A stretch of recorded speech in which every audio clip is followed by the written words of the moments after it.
A recent essay of mine, The Absurdity of Christian Fundamentalism's Atonement Idea, was met here with a variety of responses, some more amiable than others. But one repeated objection to my ramblings was the idea that if I, as a self-professed Christian, among other things, was going to reject the orthodox explanation for the crucifixion, then what explanation was I going to offer in its stead?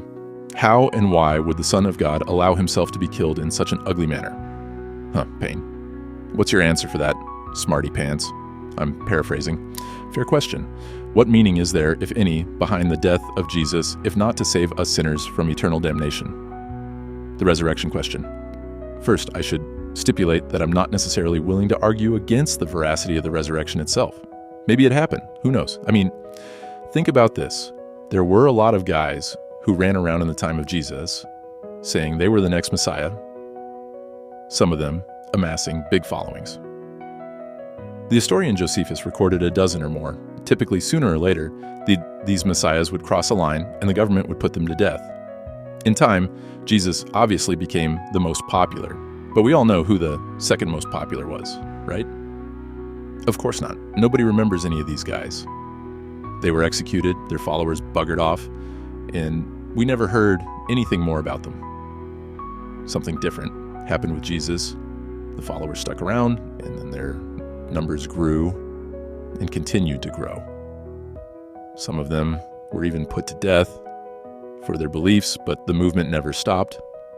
This is pretty remarkable. This Jesus fellow must have been pretty impressive, and for all we know, maybe he did appear to some of his followers after his death. At the least, maybe they had visions of him of some kind.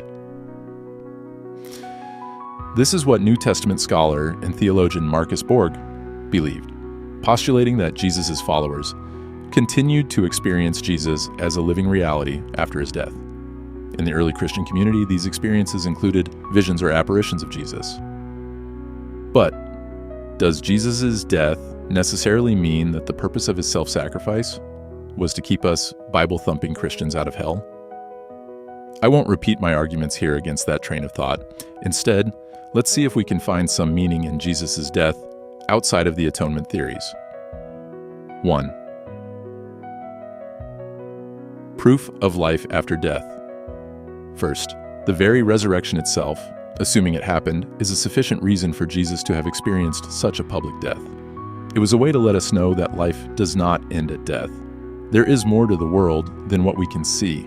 As pure symbolism, even if it didn't literally happen, Jesus' resurrection can be thought of as even more profound than just revealing an afterlife. Eastern Orthodox philosopher Nicholas Berjoev wrote of the universal resurrection. Christ's victory over death signified a new heaven and a new earth, nothing less than the transfiguration of the world. 2. What he was saying was that Jesus' resurrection symbolized the divinization of all creatures, not just Jesus himself. Jesus was showing us that we're all sacred, we're all of God, and we're all more powerful than death. Jesus on the cross was all of us on the cross, and Jesus resurrected is all of us resurrected. 2. The quintessential example of flesh to spirit. Some scholars believe the resurrection, the ultimate symbol of flesh becoming spirit, is an example of sacrificing what's often referred to as the ego self for the true self, putting our selfish desires away for something bigger, something more in line with the desires of the universe for each of us. It's about getting in alignment with God. If this is the case, perhaps no words in the New Testament are more important than the words that were spoken by Jesus in the Garden of Gethsemane as he contemplated his impending death. Not my will, but thine be done. Maybe that should be the prayer for all of us. If you're hell-bent on subscribing to an atonement theory, that one might be a good candidate. After all, think of the word itself. At one meant. Etymologically, atonement at one time specifically meant to become at one with, to reconcile, to be in harmony with. 3. A call for personal transformation.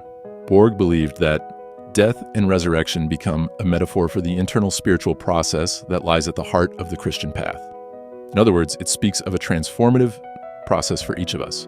This is a step even beyond alignment. It's not just doing what the universe wants, it's being who the universe wants us to be. Paul says this in Galatians when he claims, "I am crucified with Christ." He didn't mean it literally, obviously. He's speaking in metaphor. "Nevertheless, I live," he continues. "Yet, not I, but Christ liveth in me." Ego self to true self in a personal transformation. Jesus even hinted at the metaphor himself while he was still alive, saying in Matthew, "Whosoever will come after me, let him deny himself and take up his cross," emphasis mine, "and follow me." 4. To reveal God as fellow sufferer. Some theologians believe that the crucifixion might have been a way for God to show us that she suffers with us. Prominent Franciscan priest and author Richard Rohr says, "A crucified God is the dramatic symbol of the one suffering that God fully enters into with us, much more than just for us, as we were mostly trained to think." Rohr notes that the founder of the Franciscan order, Francis of Assisi, asserted that the cross was a freely chosen revelation of total love on God's part. As Rohr puts it, it was not a source of payment to God for a debt owed by humans. It was something much more than that. 5. All of the above. The truth is the crucifixion and resurrection might be about all of these things. About knowing that life does not end with death. About one's relationship with God. About being transformed by this relationship. And about knowing that God suffers with us. If you're looking for an explanation for Jesus' death, why settle for the schlocky,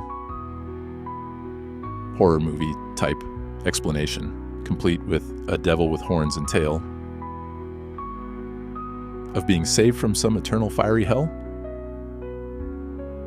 Maybe the life, death, and resurrection of Jesus came with more refined, more nuanced meanings, giving us opportunities to ponder and reflect. Above all else, Jesus was a teacher. And if you look beyond the oversimplified children's Sunday school lesson that Jesus died for our sins, you might find that he teaches still.